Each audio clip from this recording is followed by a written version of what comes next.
Hello मेरे प्यारे बच्चों, लास्ट वीडियो में हमने देखा था कूलोम्स लॉ पढ़ा था और सिमिलरिटीज़ पढ़ी थी ग्रेविटेशनल लॉ और कूलोम्स लॉ में, और हमने क्या था डिसिमिलरिटीज़ भी पढ़ी थी कूलोम्स लॉ और ग्रेविटेशनल लॉ में। तो जो हमने कूलोम्स लॉ पढ़ा था उसी में को अगर हम वेक्टर फॉर्म में अगर हम पढ़ना चाहें तो वेक्टर फॉर्म में हम किस तरह से पढ़ेंगे, तो उस चीज़ को हम इसके अंदर देखेंगे। Okay class. तो उसके लिए सबसे पहले हम एक यहाँ पे आप एक ग्राफ देखेंगे। सबसे पहले हम इस ग्राफ को समझेंगे। अगर आपने ये ग्राफ समझ लिया, there is no any problem in the graphing system और वेक्टर फॉर्म ऑफ एक कूलोम्स लॉ। कूलोम्स लॉ का जो वेक्टर फॉर्म लॉ है उसको आप समझने में कोई भी दिक्कत नहीं रहेगी। जैसा कि आप देख पा रहे हैं, ये आपका Q1 चार्ज है और ये आपका Q2 चार्ज है। ठीक, तो इन जो Q1 Q2 चार्जेज को रिप्रेजेंट किया है हमने, एक कोऑर्डिनेट सिस्टम बनाया है x एक्सिस, y एक्सिस और z एक्सिस का। ठीक, Q1 और Q2 के बीच में क्या एक फोर्स लगेगा? क्या Q1 Q2 पे फोर्स लगाएगा? बिल्कुल लगाएगा। क्या Q2 Q1 पे फोर्स लगाएगा? बिल्कुल लगाएगा। दोनों एक दूसरे पे फोर्स लगाएंगे। ये जो कोऑर्डिनेट सिस्टम है, इस कोऑर्डिनेट सिस्टम का ओरिजिन आपका ये रहा।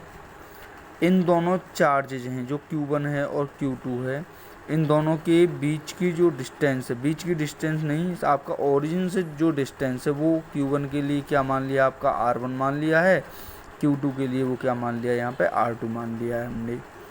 ठीक है, और यहाँ पे आप लोग देख रहे होंगे एक R12 दिख रहा है, एक R21 दिख रहा है, यहाँ पे F12 दिख रहा है और F21 दिख रहा है। तो हम अभी इन्हीं चीज़ों को देखेंगे। F12 क्या है? अच्छा, ये जो F12 दिख रहा है, तो इसका डायरेक्शन किधर लग रहा है बेटा? आपका इसका डायरेक्शन आपका इस डायरेक्शन में लग रहा है।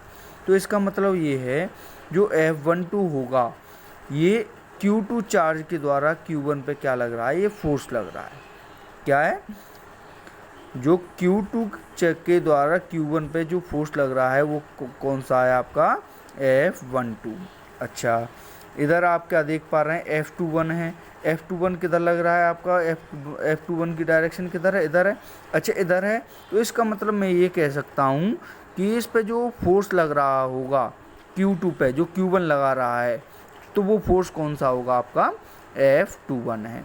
क्योंकि दोनों आपकी कैसी क्वांटिटी है? वेक्टर क्वांटिटी है, होती है फोर्स, तो इसलिए यहाँ पे आपका वेक्टर का साइन है। ठीक है। अच्छा, ये R12 क्या है, R21 क्या है, इस चीज़ को और देखेंगे। अच्छा, ये जो आपको यहाँ पे दिख रहा है R12 दिख रहा है और R21 दिख रहा है, ये जो R12 है ये डिस्टेंस है, कहाँ से कहाँ तक लेंगे इसे? 2 से 1 के लिए लेंगे। कहाँ से? 2 to 1। दैट मीन्स आपका Q2 से Q1 का जो डिस्टेंस होगा वो क्या होगा? आपका R12 होगा। अच्छा, Q1 से Q2 का जो डिस्टेंस होगा वो कितना क्या होगा? आपका R21 होगा। ठीक है, Q1 से Q2 का डिस्टेंस आपका R21 और Q2 से Q1 का डिस्टेंस R12। हालांकि ये कैसे आपके इनके मैग्नीट्यूड कैसे होंगे? सेम होंगे। Okay class. तो उसी को हम आगे कंटिन्यू करते हैं, तो देखते हैं हम। तो जैसे आपके क्या है जी, ये जो फोर्सेस हैं F12 और F21 थे, तो क्योंकि हमें पता है F बराबर क्या होता है 1/4πε Q1 Q2 upon R square, but यहाँ पे हम 1 और 2 का यूज करेंगे due to the vector form. ठीक है, क्योंकि हमें किस में बनाना है? इसको वेक्टर फॉर्म में बनाना है। तो F12 है, तो मैंने पहले क्या बताया था? ये F12 क्या है आपका? Force on 1/2। जो Q2 चार्ज है, Q2 के द्वारा जो Q1 पे जो चार्ज लगेगा वो कौन सा लगेगा? आपका F12 लगेगा। ठीक है।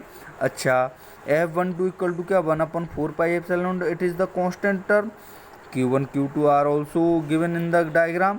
अच्छा, R21 क्या है, what is the distance, what is the meaning of the R21?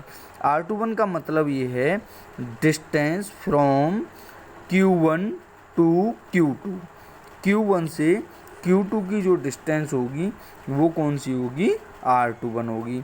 अच्छा, यहाँ पे आप एक साइन और देख रहे होंगे, R21 कैप, ठीक है। क्या देख रहे हैं यहाँ पे आगे, और R21 कैप, क्योंकि ये हमारा क्या है, फोर्स एक वेक्टर क्वांटिटी है, तो इसी में हम डायरेक्शन का भी यूज करेंगे। ये क्या है, आपका डायरेक्शन है उसकी, ठीक है, फोर्स की। तो यहाँ पे तो आपके वही हैं, सिमिलर वैल्यू हैं। हमें पता है जो आर कैप होता है, आर कैप की वैल्यू क्या होती है, आर वेक्टर अपॉन उसका मैग्नीट्यूड, आर वेक्टर अपॉन उसका मैग्नीट्यूड। आर वेक्टर कौन सा, R21 है, आर कैप कौन सा है, R21 है, इसलिए R21 वेक्टर आएगा अपॉन में इसका मैग्नीट्यूड होगा, ठीक। और फिर इसको हम क्या है, देखिए यहाँ पे R21 का स्क्वायर हो रहा है और नीचे भी R21 आ गया, इसलिए यहाँ पे नीचे क्या आ गया आपका R21 का क्यू हो गया, और ऊपर आपका वेक्टर क्वांटिटी है। अच्छा, R21 क्या है, R21 मैंने क्या बताया था, distance from Q1 to Q2। अच्छा, Q1 से Q2 है, इसलिए क्या मैं इसको R21 को क्या मैं R1 माइनस R2 नहीं लिख सकता हूँ, R1 माइनस का R2। आप ये कह सकते हैं R2 माइनस R1 क्यों नहीं लिख रहे, R2 माइनस R1 हम इसलिए नहीं लेंगे क्योंकि ये जो फुल डिस्टेंस है कहाँ से कहाँ है आपका 1 से 2 के लिए, इसलिए हम क्या है यहाँ पे R1 माइनस R2 लेंगे।